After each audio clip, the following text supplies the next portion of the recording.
Hi, church. It's Pastors Jen and Jacob with today's digital devotion.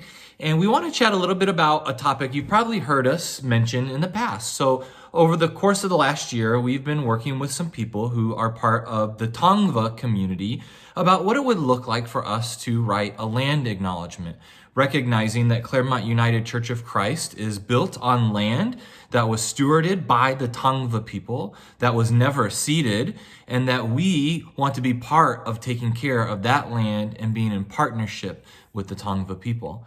And so we have put together a land acknowledgement that our church council is going to approve at their next meeting, and they are going to bring it to the entire congregation at our next January congregational meeting.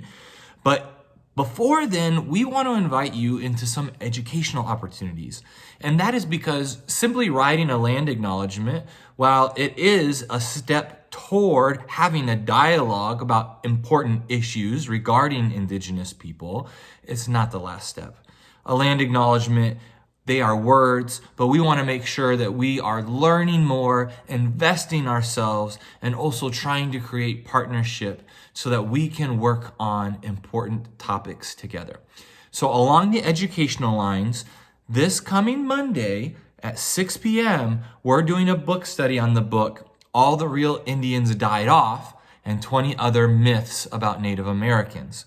If you've already started reading the book, great. If you haven't read, it's okay. The book goes into short little chapters about 21 different myths regarding Indigenous people, and we'll be able to have a conversation about it even if you haven't read the book. We really just invite you to become a part of that conversation. We'll have the second installment the following week.